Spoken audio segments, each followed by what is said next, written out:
ايه في ايه يعني؟ ايه اللي بيحصل وايه اللي حصل وايه اللي هيحصل ايه؟ انا كنت قاعد في امان الله بجهز لحلقة سانتا، وحلقة هادية وجميلة والدنيا زي الفل. ابص الاقي الدنيا ولعت يعني. ايه اللي حصل؟ طيب يعني كلنا عارفين ان ابي ومروان صحاب، واكتر من صحاب كمان. ومش لازم يعني عشان بينكشوا بعض يبقى كده في عداوة ما بينهم، لا عادي. ممكن يكون كمان ده ريسبكت بينهم وبين بعض. ممكن يكون نكش ودي، مش شرط اللي هو انا بكرهك فعشان كده بنكشك، الا لو البار اللي فيه نكش ده فيه اهانة كبيرة. لكن موضوع مروان وابيو لا، الموضوع كبير، الموضوع في حاجات اكبر من الراب. الموضوع بره التراكات وبره النكش وبره الكلام ده كله. وده واضح في نبرة مروان وهو بيتكلم وفي ردة فعل أبي يوسف. فيلا بينا مع بعض نشوف في ايه وازاي الموضوع ده كله بدأ وليه وايه اللي هيحصل بعد كده.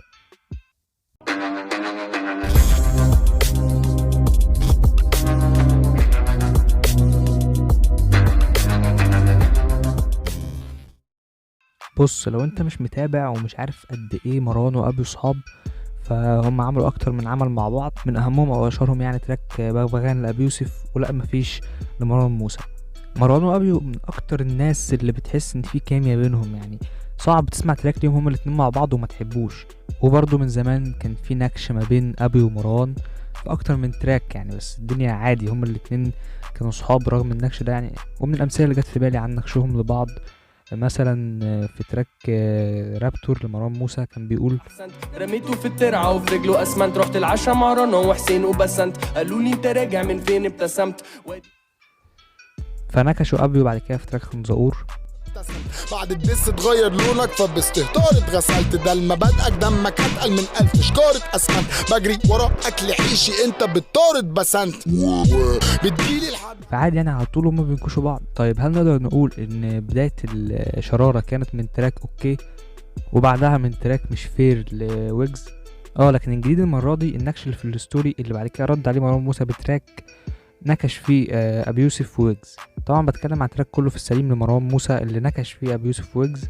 حتى البوستر بتاع التراك كان بينكش فيه ويجز، لان ده بيتكلم عن الحسد وكده، فعامل له حظاظه من الخرز الازرق. وده يعتبر بانش لاين مرئي، وهو قال له كده في التراك اصلا. في دراما انت منحوس فهنجيب لك حظاظه.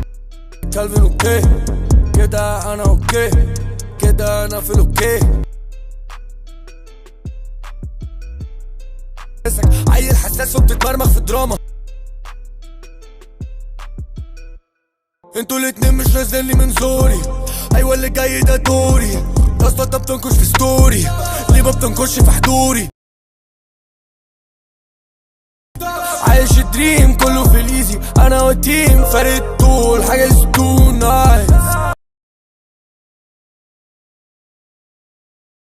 بس مكمل برضو عشان انتوا عيال ومحتاجين تتربوا، داخل شايط جامد حسني عبد رب، وقلبي ميت حتى لو يتكتروا وانا الكينج. وطبعا حسني عبد ربه عشان مروان موسى بيشجع الاسماعيلي الاسماعيليه. وبالمناسبه يعني لو ليك في الكوره ففي اكتر من 50 فيديو كوره هنا على القناه، ولو ليك في الراب فده رابع فيديو عن الراب في القناه، وفي تراكات غير الفيديوهات. تخلص الفيديو ده وتروح تشوفه.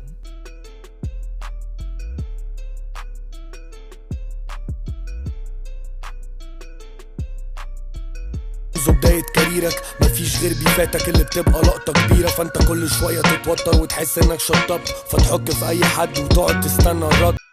طيب بالنسبه للنقطه دي مش حابب اقول ان انا بتفق معاه، او هو صح والامثله كتير. مثلا ويجز نزل على ويجز بوست وكان الناس مستنيه منه ديس لكنه ما نزلش ديس، وبعد كده الموضوع هدي.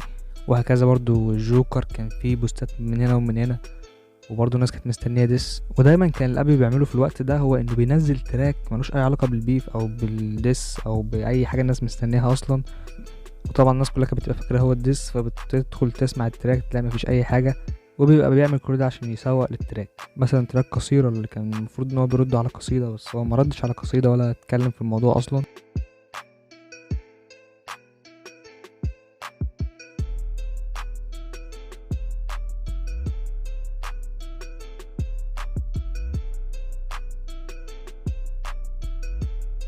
بعديها بيومين ابيو شافني في عيد ميلاد خالد، قام منزل اوكي مالكش عندي حاجه، مش فاهم ايه غلطتي.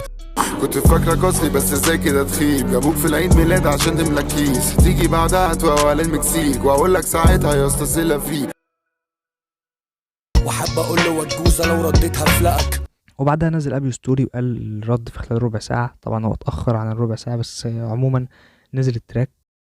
لو رد فعلي كان شيلك ما تستسلمش، ممكن تكون عليك العين بس انا الرمش.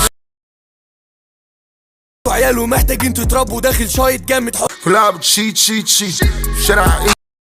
كل ما فيا رجل هنشوت في كل بفتك تعشف مايصان، بفتنا تعاشر المظابيط يا سمك شعره يا مصابيط. محتاج دايما اتشيك شايك بعديها تتخنق ببيوت في يوم دي. عملت اللي قلت هعمله في اوكي، صور شفافك في الصوص ده مش مزيت. انت شايك جت معاك بالكوسه سوسك صن. انا متلج ميات على لساني الكلام ده بفلوس.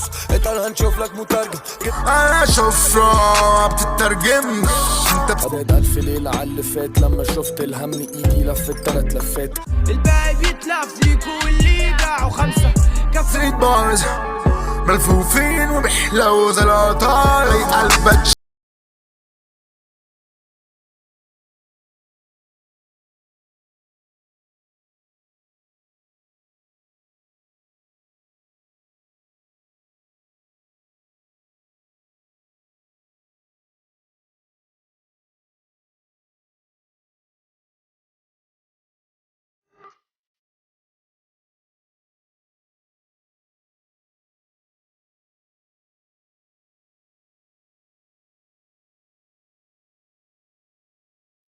مجرد اعلان الالبوم بتاع حبك بورس.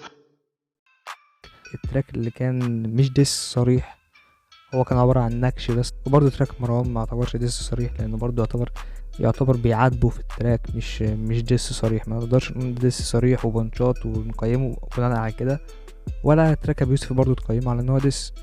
لكن لو حبينا نقيمهم كتراكات عموما، فتراك ابو يوسف احسن بكتير كراب. تراك مروان مباشر اكتر، تراك مروان فيه حياة اكتر. ابي ما ردش عليها، لكن كراب هو فقير، افقر من تراك ابو يوسف بكتير. يعني انت مثلا ما تقدرش تسمع تراك مروان موسى بعد كده اكتر من مره كتراك عادي تسمعه مثلا، لكن تراك ابو يوسف يتسمع عادي في اي وقت بره عن البيف. فلو اعتبرنا ان ده بيف اصلا وهنقيم بناء على ان هو بيف، فيبقى 1-0 لمروان. ده لو هنعتبر ان ده بيف، يعني هو مش بيف، مفيش ديسات لسه. بس لو هنقيم على كده على الحقايق ومين اتكلم بشكل صريح اكتر، فماشي مروان موسى.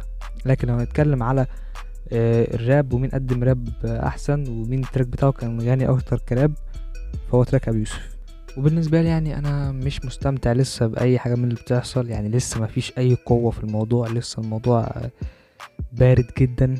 اتمنى ان يحصل بيف او لا، يعني اكيد ابقى فرحان اكتر لو حصل بيف وشوفنا ديسات ما بين الاتنين، رغم ان مروان ملوش اي تجربه ولا اي بيفات.